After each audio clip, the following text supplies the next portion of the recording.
Donc, tout ce que tu viens de dire, c'est vrai. On dort mieux, on a moins de douleur, on peut procéder à une réadaptation, à une guérison juste avec l'eau. L'eau a toutes ces propriétés-là. Bonjour tout le monde, bienvenue à notre série de capsules intitulée L'eau au service du corps. Je suis avec Stéphane Fournier. Allô Stéphane? Enchanté, Mélanie. Bonjour. Physiothérapeute diplômé en médecine du sport. C'est important parce que là, tu vas nous amener une grande dynamique, non seulement associée à la physiothérapie, mais aussi à l'entraînement. Exact, exact. C'est un plaisir de parler de ce que l'eau peut amener au corps humain, tout à fait. On est chez Trévi entouré d'eau, justement, pour parler d'hydrofitness, pour parler d'hydrothérapie, pour parler de l'eau, tout simplement. Mais Stéphane, à la base, là, il y a de l'eau autour de nous, mais il y a de l'eau à l'intérieur de nous et en grande quantité, là. Oui, tout à fait. Puis c'est pas un mythe. Le corps humain est fortement, à un très haut pourcentage, constitué d'eau, jusqu'à 70 du corps dans l'ensemble. Quand tu parles du corps dans l'ensemble, il faut aller chercher peut-être chaque petit département pour se rendre compte que tout notre corps est influencé, là. Moi, quand on dit il y a 70 d'eau dans mon corps, j'ai l'impression que c'est ce que je consomme, ce que je bois qui se promène dans mon corps. Mais là, les organes, le cerveau, les muscles, tout ça a besoin d'eau. Oui, puis même plus que ça, les organes vitaux, le cerveau, le cœur, les poumons, ont jusqu'à 80 d'eau dans leur constitution.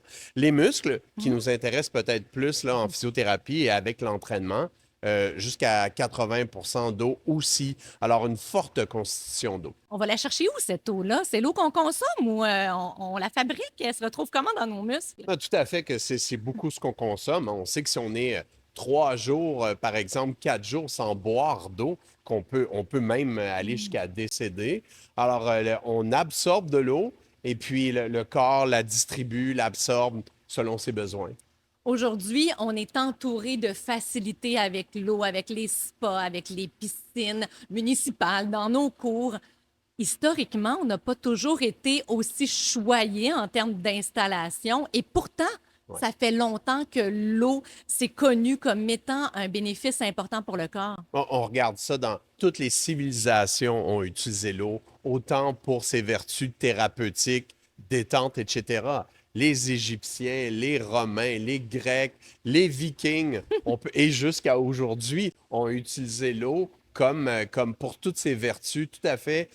L'eau a toujours été avec nous, sera toujours avec nous. Et tu piques vraiment ma curiosité parce que là, on remonte aux Vikings, on remonte vraiment loin, mais qu'est-ce qu'on avait comme réflexe santé avec l'eau à cette époque-là déjà? Ben, juste le fait d'immerger le corps dans l'eau, les gens ces civilisations-là ont observé ces bienfaits au niveau de comment on se sent après, comment notre corps réagit à la douleur grâce à l'eau, comment notre corps réagit au niveau de la détente, est-ce qu'on dort mieux, est-ce qu'on se sent mieux. Déjà, ces civilisations-là avaient compris ces vertus. Donc, tout ce que tu viens de dire, c'est vrai. On dort mieux, on a moins de douleur, on peut procéder à une réadaptation, à une guérison juste avec l'eau. L'eau a toutes ces propriétés-là. Le physiothérapeute en moi, bien sûr, est particulièrement intéressé par l'aspect thérapeutique, mais saines habitudes de vie, en général, tout à fait, on doit incorporer au maximum cet atout-là, cette utilisation-là de l'eau dans nos vies. Aujourd'hui, on dirait que tout le monde a des problèmes de sommeil, tout le monde a des problèmes de stress, mais demande à quelqu'un s'il y a mal quelque part. On a tous des points de douleur quelque part et l'eau peut vraiment jouer sur notre perception de la douleur. Tout à fait. Là, l'eau a cette vertu-là d'être presque analgésique, pour ainsi dire, de par ses effets. Mais tu sais, le physiothérapeute en moi, justement, en clinique, on utilise l'hydrothérapie dans des bains, dans des cuves. J'ai moi-même déjà amené des patients, dès le début de ma pratique, amener les gens en clinique d'eau, dans des piscines municipales pour amener les patients, les travailleurs, les blessés à se réadapter grâce à l'eau. Mais Stéphane, on va apprendre à se connaître. Là. Moi, je fais pas confiance aveugle. Là. C'est pas parce que tu me le dis que je le crois. Pourquoi? Pourquoi l'eau, ça m'enlève de la douleur? Ben écoute, l'eau agit sur le corps à différents niveaux. Il y a des effets mécaniques de l'eau, des effets physiologiques de l'eau sur le corps et des effets neurologiques même. On aura l'occasion d'en parler. vas-y avec tes questions, mais l'eau a un impact sur la circulation, le stress, la douleur. On peut s'entraîner dans l'eau, on peut, grâce à l'eau, mieux dormir, mieux récupérer, toutes sortes d'avantages. Est-ce que le fait qu'on utilise l'eau, par exemple, là, dans les spas, avec le massage, avec l'eau chaude, est-ce que la détente, ça a un lien à voir avec le système nerveux et tout ça? Tout à fait, tout à fait.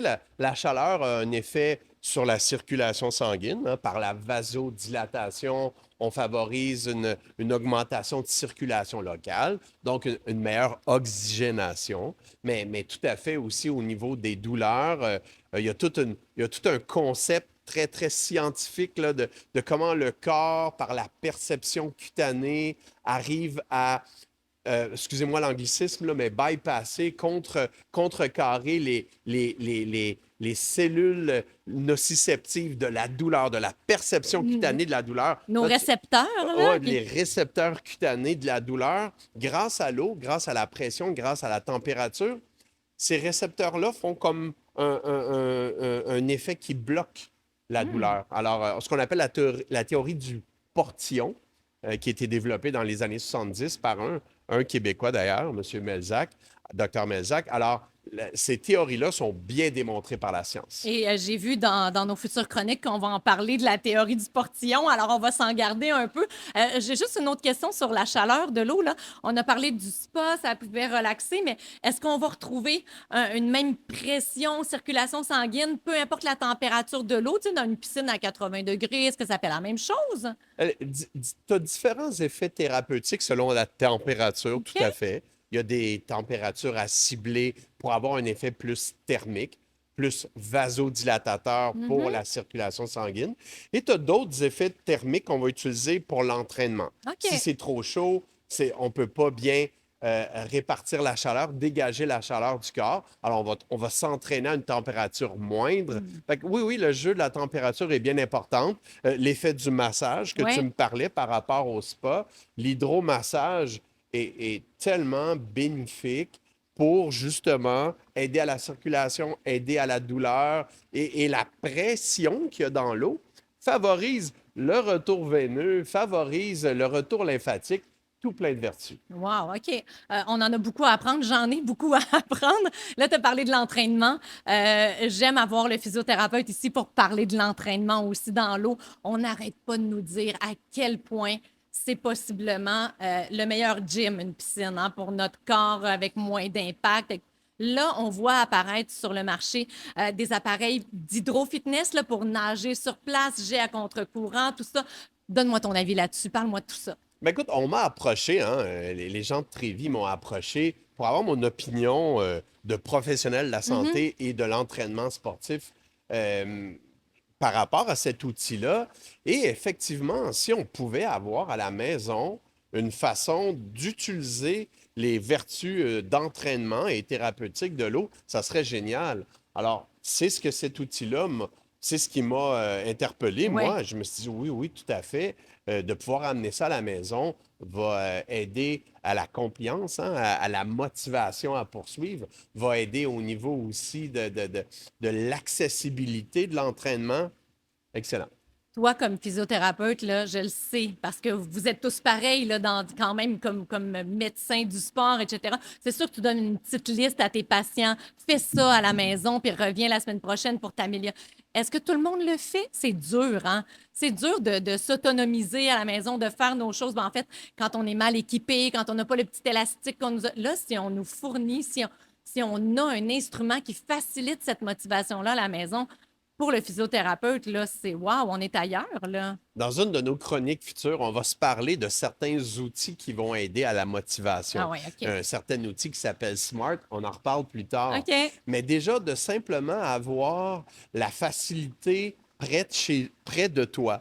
Tu sais, c'est difficile aller au gym. Aller au gym, là, faut que tu t'habilles, puis faut que tu partes, faut que tu te rendes. C'est difficile d'aller s'entraîner en piscine à la piscine municipale. Mm. C'est difficile parce que les heures sont pas faciles. Ah, puis des fois, on n'aime pas ça aussi, C'est hein? tôt le Ouais. matin, c'est tard le soir.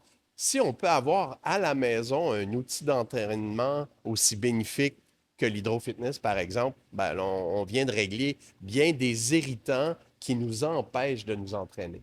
Tu vas nous parler de, comment t'as appelé ça, le SMART? Oui, l'outil de motivation, c'est le SMART, bien connu, bien utilisé là, pour toute forme de motivation à maintenir une résolution, par exemple. Tantôt, tu as parlé aussi du portillon. Là, il y a plein d'autres sujets, donc comme ça que tu nous Ben, réserves, on va là. se parler d'arthrose, on va se Ah, parler après une chirurgie, on va se parler de récupération, d'activation, on va se parler d'entraînement, on va se parler aussi des blessures, un côté réadaptation. Le physiothérapeute en moi va être bien intéressé par ce volet gestion des blessures aussi, tout plein de sujets intéressants.